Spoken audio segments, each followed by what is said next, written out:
ready to go. They've alerted members of Congress. They've alerted world leaders. And now the president will tell us officially bin Laden is dead. Tonight, I can report to the American people and to the world that the United States has conducted an operation that killed Osama bin Laden, the leader of Al-Queda, and a terrorist who's responsible for the murder of thousands of innocent men, women, and children. It was nearly 10 years ago that a bright September day was darkened by the worst attack on the American people in our history. The images of 9/11 are seared into our national memory. Hijacked planes cutting through a cloudless September sky, the Twin Towers collapsing to the ground, black smoke billowing up from the Pentagon, the wreckage of Flight 93 in Shanksville, Pennsylvania, where the actions of heroic citizens saved even more heartbreak and destruction. And yet we know that the worst images are those that were unseen to the world. The empty seat at the dinner table, children who were forced to grow up without their mother or their father, parents who would never know the feeling of their child's embrace. Nearly 3,000 citizens taken from us, leaving a gaping hole in our hearts. On September 11th, 2001, in our time of grief, the American people came together. We offered our neighbors a hand, and we offered the wounded our blood. We reaffirmed our ties to each other and our love of community and country. On that day, no matter where we came from, what God we prayed to, or what race or ethnicity we were united as one American family. We were also united in our resolve to protect our nation and to bring those who committed this vicious attack to justice. We quickly learned that the 9/11 attacks were carried out by Al-Queda, an organization headed by Osama bin Laden, which had openly declared war on the United States and was committed to killing innocents in our country and around the globe. And so we went to war against Al-Queda to protect our citizens, our friends, and our allies. Over the last 10 years, thanks to the tireless and heroic work of our military and our counterterrorism professionals, we've made great strides in that effort. We've disrupted terrorist attacks and strengthened our homeland defense. In Afghanistan, we removed the Taliban government, which had given bin Laden and Al-Qaeda safe haven and support. And around the globe, we've worked with our friends and allies to capture or kill scores of Al-Qaeda terrorists, including several who were a part of the 9/11 plot. Yet, Osama bin Laden avoided capture and escaped across the Afghan border into Pakistan. Meanwhile, Al-Qaeda continued to operate from along that border and operate through its affiliates across the world. And so shortly after taking office, I directed Leon Panetta, the director of the CIA, to make the killing or capture of bin Laden the top priority of our war against Al-Qaeda, even as we continued our broader efforts to disrupt, dismantle, and defeat his network. Then, last August, after years of painstaking work by our intelligence community, I was briefed on a possible lead to bin Laden. It was far from certain, and it took many months to run this thread to ground. I met repeatedly with my national security team as we developed more information about the possibility that we had located bin Laden hiding within a compound deep inside Pakistan.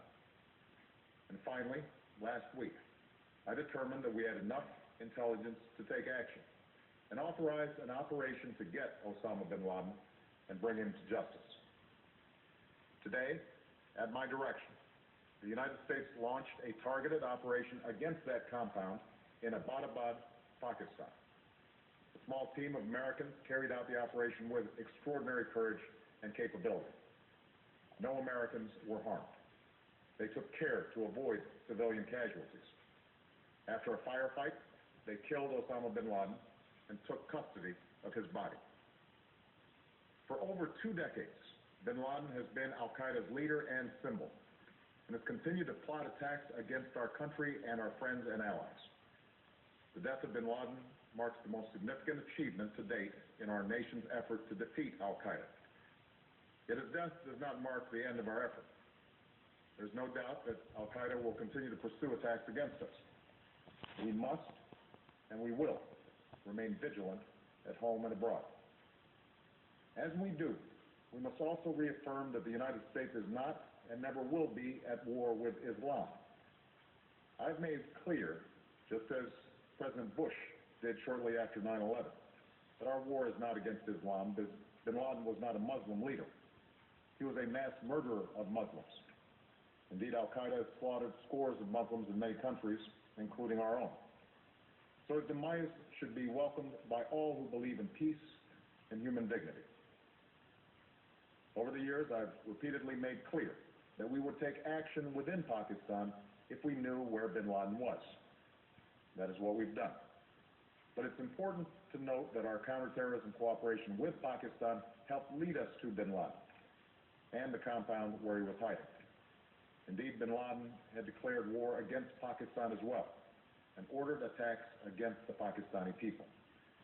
Tonight, I called President Zardari, and my team has also spoken with their Pakistani counterparts. They agree that this is a good and historic day for both of our nations. And going forward, it is essential that Pakistan continue to join us in the fight against Al-Qaeda and its affiliates. The American people did not choose this fight. It came to our shores and started with the senseless slaughter of our citizens. After nearly 10 years of service, struggle, and sacrifice, we know well the costs of war. These efforts weigh on me every time I, as Commander-in-Chief, have to sign a letter to a family that has lost a loved one, or look into the eyes of a service member who's been gravely wounded. So Americans understand the costs of war.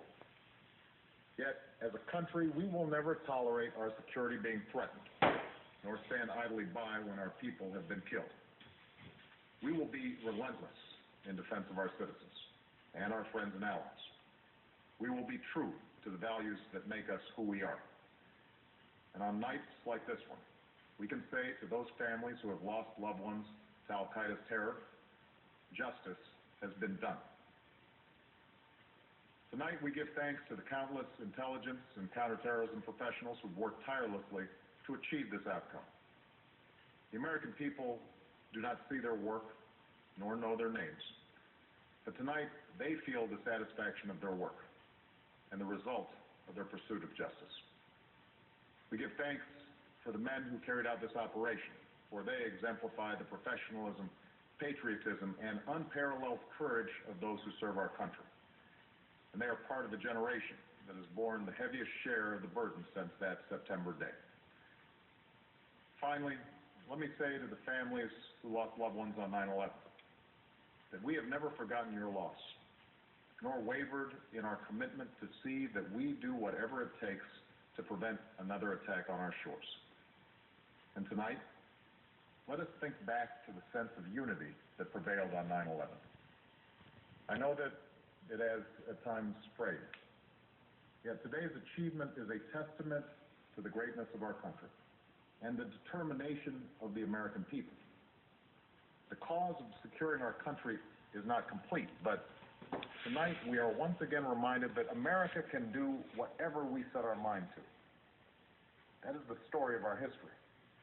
Whether it's the pursuit of prosperity for our people, or the struggle for equality for all our citizens, our commitment to stand up for our values abroad, and our sacrifices to make the world a safer place.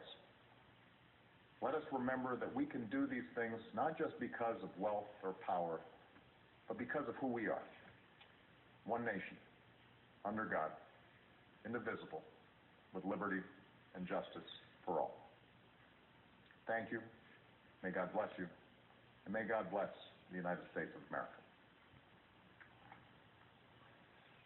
President of the United States making the dramatic, historic announcement. It's all official now. Bin Laden is dead. The president describing in some detail, not all of the detail, but in some detail how the U.S. intelligence community got wind that bin Laden was hiding somewhere in Pakistan, and that a team was assembled to go there and kill him, capture him, or kill him. In this particular case, they killed him, the president saying they had cooperation from the Pakistani government. We thank President Zardari